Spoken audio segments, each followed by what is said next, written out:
اعوذ باللہ من الشیطان الرجیم بسم اللہ الرحمن الرحیم فما قدر اللہ حق قدرہ اذ قالوا ما انزل اللہ علی بشر من شیء قل من انزل الکتاب الذی جاء به موسیٰ نورا وہدی للناس تجعلونه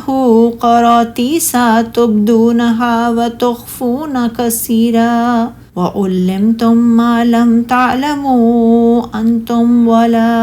آباؤكم قل اللہ ثم ذرهم في خوضهم يلعبون وهذا كتاب أنزلناه مبارك مصدق الذي بين يديه ولتنذر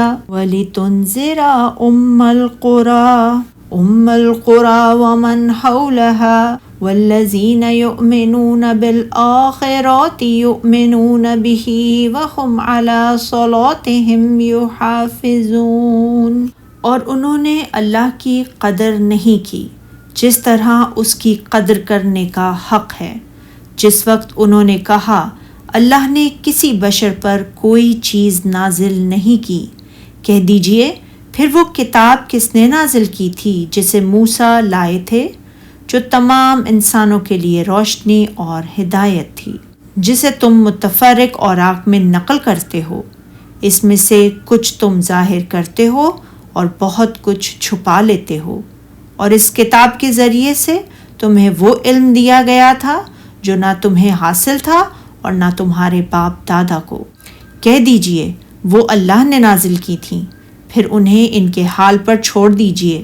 وہ اپنی نکتہ چینیوں میں کھیلتے رہیں۔ اور یہ کتاب قرآن مجید ہم نے اسے نازل کیا ہے، یہ برکت والی تصدیق کرنے والی ہے اس کتاب کی جو اس سے پہلے آئی تھی، تاکہ آپ ام القریٰ مکہ میں اس کے آس پاس والوں کو ڈرائیں، اور جو لوگ آخرت پر ایمان رکھتے ہیں اور اس قرآن پر بھی ایمان رکھتے ہیں اور وہ اپنی نماز کی حفاظت کرتے ہیں۔ اللہ تعالیٰ نے فرمایا ہے کہ انہوں نے اس کی اس طرح تعظیم نہیں کی جس طرح تعظیم کرنے کا حق تھا، کہ انہوں نے اس کے ان رسولوں کی بھی تکذیب کی جنہیں اللہ تعالیٰ نے ان کی طرف مبعوث فرمایا تھا۔ یہ آیت قریش کے بارے میں نازل ہوئی ہے، اور یہ بھی کہا گیا ہے کہ یہ آیت یہودیوں کی ایک جماعت کے بارے میں نازل ہوئی ہے۔ انہوں نے کہا کہ اللہ نے انسان پر وحی اور کتاب وغیرہ کچھ بھی نازل نہیں کیا، جیسا کہ اللہ تعالیٰ نے فرمایا ہے سورہ یونس میں، کیا لوگوں کو تعجب ہوا کہ ہم نے انہی میں سے ایک مرد کی طرف وحی بھیجی کہ آپ لوگوں کو ڈرائیں، اور فرمایا سورہ بنی اسرائیل میں، اور جب لوگوں کے پاس ہدایت آ گئی تو ان کو ایمان لانے سے اس کے سوا کوئی چیز مانے نہ ہوئی کہ کہنے لگے کیا اللہ نے آدمی کو رسول بنا کر بھیجا ہے؟ کہہ دیجئے اگر زمین میں فرشتے ہوتے کہ اس میں چلتے پھرتے اور آرام کرتے بستے تو ہم ان کے پاس فرشتے کو پیغمبر بنا کر بھیجتے۔ اور فرمایا ان لوگوں نے اللہ کی قدر جیسے جاننی چاہیے تھی نہ جانی، جب انہوں نے کہا اللہ نے انسان پر وحی اور کتاب وغیرہ کچھ بھی نازل نہیں کیا۔ کہہ دیجئے جو کتاب موسیٰ علیہ السلام لے کر آئے تھے اسے کس نے نازل کیا تھا، جو لوگوں کے لیے نور اور ہدایت تھی، یعنی اے محمد صلی اللہ علیہ وآلہ وسلم ان لوگوں سے کہہ دیجئے جو اللہ تعالیٰ کی طرف سے کتاب کی نازل ہونے کے منکر ہیں، یہ جواب دے دیں کہ کہہ دیجئے جو موسیٰ علیہ السلام لے کر آئے تھے اسے کس نے نازل کیا تھا، تم بھی جانتے ہو اور ہر ایک شخص یہ جانتا ہے کہ تورات کو اللہ تعالیٰ نے موسیٰ بن عمران علیہ السلام پر نازل کیا تھا، اور وہ لوگوں کے لیے روشنی اور ہدایت تھی تاکہ اس سے مشکلات کے ازالے کے لیے روشنی اور شبہات کی تاریکیوں میں رہنمائی حاصل کی جا سکے۔ ارشاد الہی ہے جسے تم نے علیحدہ علیحدہ اوراق پر نقل کر رکھا ہے، ان کے کچھ حصے کو تو ظاہر کرتے ہو اور اکثر کو چھپاتے ہو، یعنی ساری کتاب کو تم نے علیحدہ علیحدہ اوراق کی شکل میں کر رکھا ہے، اور اصل کتاب میں سے جو تمہارے ہاتھوں میں ہے ان اوراق پر لکھتے رہتے ہو، اور اس کتاب میں اپنی مرضی سے تحریف، تبدیل اور تعویل کرتے رہتے ہو، اور کہتے ہو کہ یہ اللہ تعالیٰ کی طرف سے نازل ہوا ہے، حالانکہ وہ اللہ کی طرف سے نازل شدہ نہیں ہوتا۔ اسی لیے فرمایا تم نے اسے علیحدہ علیحدہ اوراق پر نقل کر رکھا ہے، اور ان کے کچھ حصے کو تو ظاہر کرتے ہو اور اکثر کو چھپاتے ہو۔ اور ارشاد باری تعالیٰ ہے، اور اس کتاب کے ذریعے سے تم کو وہ باتیں سکھائی گئیں جن کو نہ تم جانتے تھے اور نہ تمہارے باپ دادا۔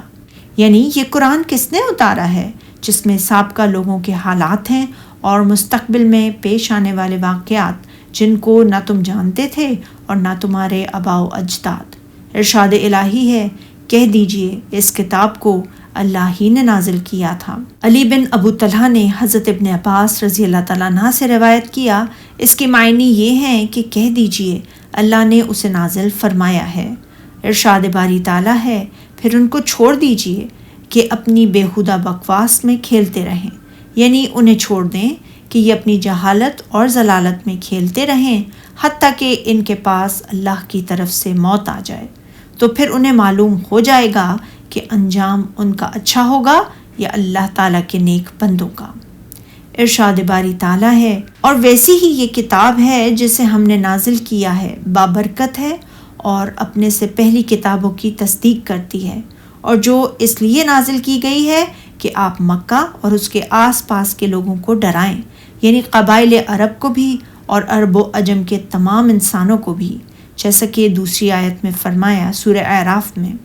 اے نبی صلی اللہ علیہ وآلہ وسلم کہہ دیجئے کہ لوگو یقیناً میں تم سب کی طرف اللہ کا بھیجا ہوا رسول ہوں، اور فرمایا سورہ انعام میں، تاکہ اس کے ذریعے سے میں تمہیں اور جس شخص تک وہ پہنچ سکے سب کو ڈراؤں، آگاہ کر دوں، اور فرمایا سورہ ہود میں، اور فرقوں میں سے جو کوئی اس کا انکار کرے تو اس کا ٹھکانہ آگ ہے، اور فرمایا سورہ فرقان میں، اور اللہ عز و جل بہت ہی بابرکت ہے جس نے اپنے بندے پر فرقان قرآن نازل فرمایا تاکہ اہل عالم کو ڈرائے، اور فرمایا سورہ آل عمران میں، اور اہل کتاب اور ان پڑھ لوگوں سے کہہ دیجئے کیا تم بھی اللہ کے فرما بردار بنتے ہو، اسلام لاتے ہو؟ پھر اگر وہ لوگ اسلام لے آئیں تو بے شک وہ ہدایت پا گئے، اور اگر آپ کا کہا نہ مانے تو آپ کا کام صرف اللہ کا پیغام پہنچا دینا ہے، اور اللہ اپنے بندوں کو خوب دیکھ رہا ہے۔ صحیح بخاری و مسلم میں ہے، رسول اللہ صلی اللہ علیہ وآلہ وسلم نے فرمایا، مجھے 5 چیزیں ایسی دی گئی ہیں جو مجھ سے پہلے کے انبیاء میں سے کسی کو بھی نہیں دی گئی تھیں۔ ان میں سے ایک چیز آپ نے یہ بھی بیان فرمائی، پہلے ہر نبی کو بطور خاص اس کی قوم کی طرف سے مبعوث کیا جاتا تھا، مگر مجھے تمام انسانوں کی طرف مبعوث کیا گیا ہے۔ اسی لیے فرمایا، اور جو لوگ آخرت پر ایمان رکھتے ہیں اور اس قرآن پر بھی ایمان رکھتے ہیں، یعنی ہر وہ شخص جو اللہ تعالیٰ اور یوم آخرت پر ایمان رکھتا ہے، وہ اس مبارک کتاب یعنی قرآن مجید پر بھی ایمان رکھتا ہے جسے اے محمد صلی اللہ علیہ وآلہ وسلم ہم نے آپ کی طرف نازل کیا ہے، اور وہ اپنی نماز کی حفاظت کرتے ہیں، یعنی جن نمازوں کو ان پر فرض قرار دیا گیا ہے انہیں وہ ان کے اوقات میں ادا کرتے ہیں۔ سبحانک اللہم و بحمدک، اشہد ان لا الہ الا انت، استغفرک و اتوب الیک۔